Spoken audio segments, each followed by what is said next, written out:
As we mentioned earlier, the Black Lives Matter protest is going ahead this afternoon. Already 3 people have been arrested, even though there have been warnings of health risks and a failed appeal to reverse the court order blocking the demonstrations. Organiser Paddy Gibson appeared on the Today Show this morning, alleging that the disapproval of the event is politically motivated. Let's see what he had to say. I've said all along, and I continue to maintain, that this is politically motivated. The Premier has already said this morning that there's more risk indoors of you contracting this disease than outdoors. So why is her government giving exemptions to commercial organisations that allow thousands of people to gather and congregate indoors, including the major shopping centres, but they won't work cooperatively with protest organisers who put forward a plan more than a month ago to the New South Wales government saying we want to carry this out in a socially distanced and safe way? The hurt he referred to then was Premier Gladys Berejiklian. She also appeared on the program and had this plea for protesters. We're still appealing to people's consciences to say, if you're not worried about yourself, think about the loved ones that you could be infecting and causing enormous harm to. So we're appealing to people's conscience to say, now the law says you shouldn't be out there. The pandemic, and I think the ethical standards say you shouldn't be out there. Please think of a different way to express your views. It's a pandemic. It's not normal circumstances. And in New South Wales, we are at a very, very critical point. You know what, Ben?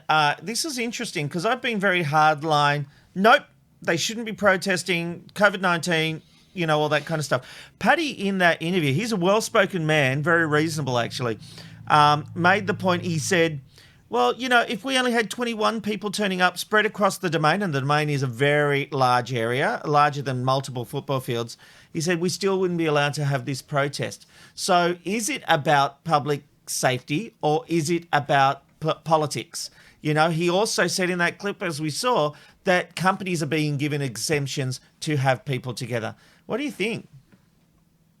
I think you should not be ridiculous, and I don't think you should change your mind over this.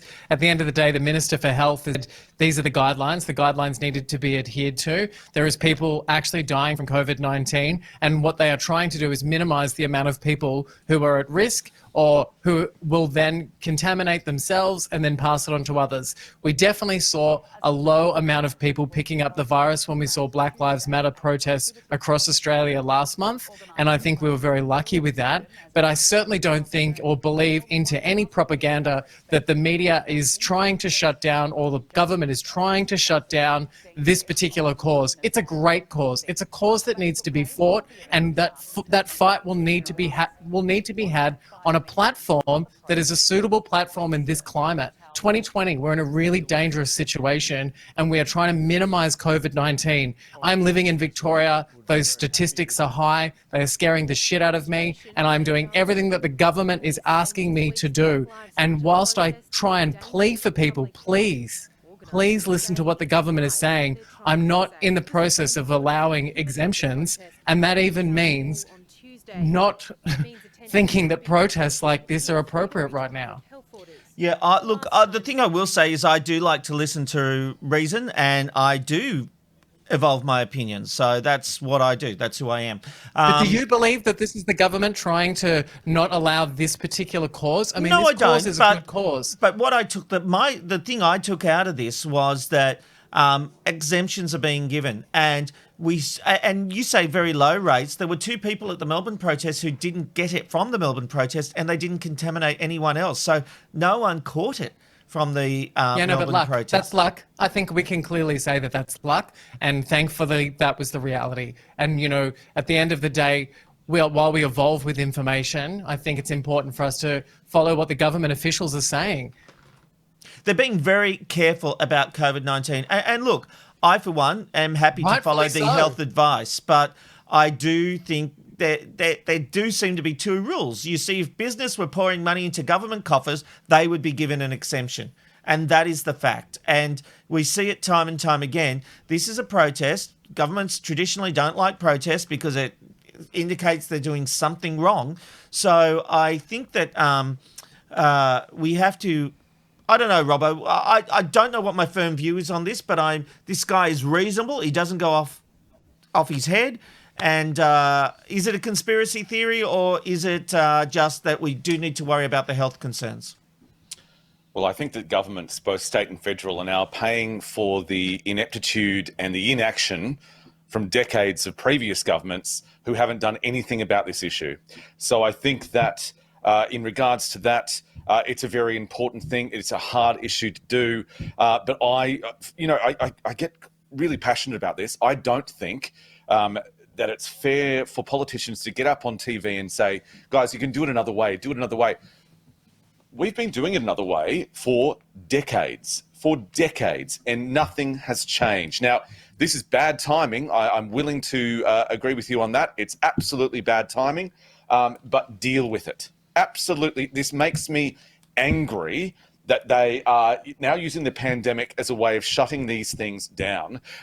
Again, there is different misinformation coming out. The police commissioner in New South Wales said, he used the Melbourne protests as a way of saying that these protests shouldn't go ahead.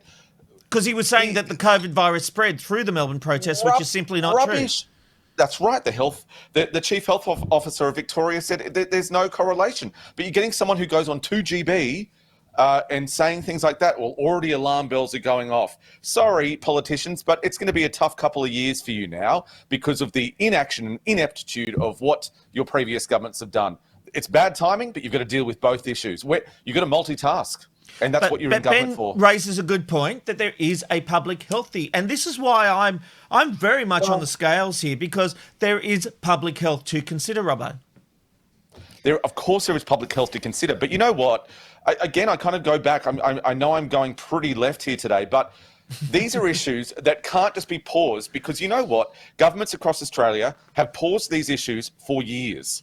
For whatever reason, there's always an excuse as to why we understand there's an issue there, but we can't. Well, we're about to talk to someone about that very same thing. Exactly. Youths are being put in jail at 10 years old, and a decision was meant to be made yesterday whether to increase that to 14, and it was a big cop out. They've delayed the decision till 2021. It's outrageous. It's. But can I just quickly say, Robbo, I get where you're coming from, but I mean, to me, it just seems like, why don't you just strap yourself to a Greens boat and run with a cause? Like, you're putting up a whole bunch of Skittles.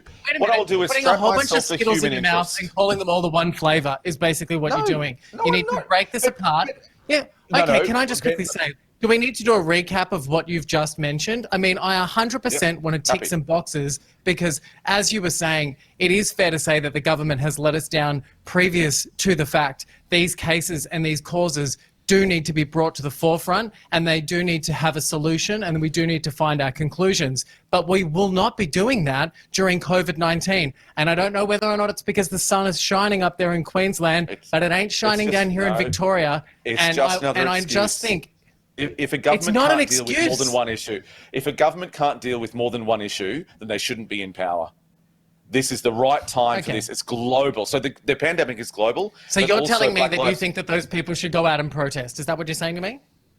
Yes, but they should do it legally. They should do it with social distancing, because we've seen that Black Lives Matter protests in Australia. But Black Lives Matter protests in Australia haven't. This is why you're not a premier. Because you're not running the state and you don't have the knowledge and the know-how. And at the end of the day, you need to understand that you, as a civilian, need to understand your vote and vote for the people that you want to put in power, and that is your right. And I think that's what you need to champion. And that's where you stand. But jumping up and down and saying that you want to go against what the premier of these states are doing, you're not even a New South Wales Ben, we have the democratic right to protest. But surely we live in a democracy. Yes, we can vote at the next election against the government. Are you saying to me that we can't protest in different ways, that we only need to protest in communal areas? But they haven't. I'm saying to you that in 2020, we've got to be thinking smarter. A Zoom protest isn't going to cut it. That's not going to make the news. These protests are designed to make noise and get their message across. And you know as well as I do, if they do a Zoom chat, it's not going to work. Really quickly, I agree with you, Ben. Yes, you use your vote to put in the government that you want. Brilliant point. But that doesn't mean that we can't criticise, ridicule, or hold the government to account when they are in power. Just because they got the vote, I'm not saying that. I don't want to take that away from you. I'm literally fighting one thing. This is when I say to you, don't put all the Skittles in your mouth and call it one flavour. You need to break these things down a little bit. You know, you need to think about this rationally. What I'm saying is I want people to follow what the government is saying so that we can battle COVID-19. It's the Ben, Rob and Robbo, Ben, Rob and Robbo, Ben, Rob and Robbo.